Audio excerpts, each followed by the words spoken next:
Good morning, everybody. Glad to have you here. If you will, again, I ask you to like, share, comment on the post, and then we're just going to look at one verse today and kind of quickly, but chapter 16, verse 11 in the book of Acts says this. So, setting sail from Troas, we made a direct voyage to Samothrace and the following day to Neapolis.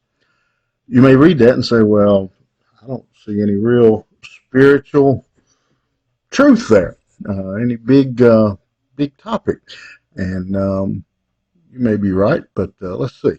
Um, let's back up and remember where we were yesterday. Verse 10. Paul, seeing the vision, immediately we sought to go into Macedonia, concluding that God had called us to preach the gospel to them. So, setting sail from Troas, we made a direct voyage to Samothrace and the following day to Neapolis.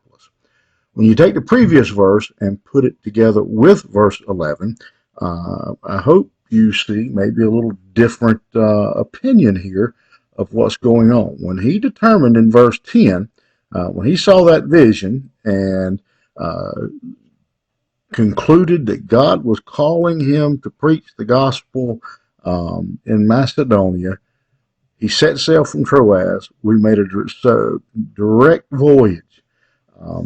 What a great statement. Many of you, if you listened to me in the past, know that one of my favorite stories is the story of Abraham. When two things about the story.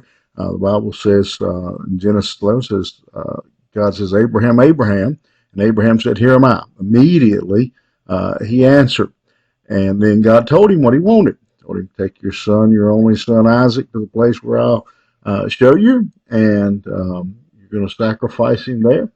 And the Bible says, early the next morning, Abraham rose up and went. Um, I've often said that'd be the morning I slept in.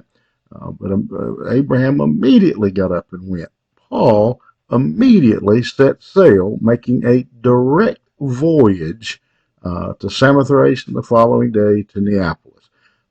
His immediate obedience to the vision, to the call of God, tells us everything. It speaks volumes. He didn't waste time. A direct voyage. He went straight. We all know the saying: a straight line is the shortest path. He went where God called him. He went where God led him. He set out on this mission to go preach the gospel and to preach salvation. And that raises the question for us today: is where would the church be in this world? Where would we be?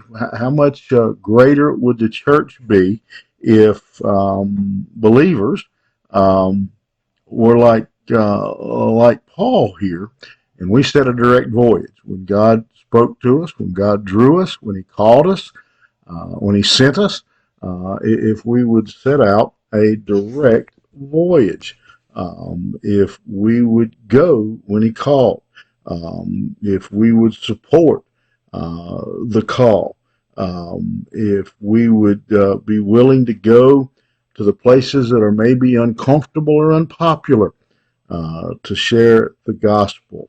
How many more people would have been reached for Christ? How further advanced would the church be if we were obedient like Paul and made a direct voyage to wherever God was leading us? Let's be even more specific this morning. Where would you be? Where would your Christian life be? Where would your spiritual walk be if you were making a direct voyage to where God wanted you to be? You think about that today. Have a good one. We'll see you here tomorrow morning.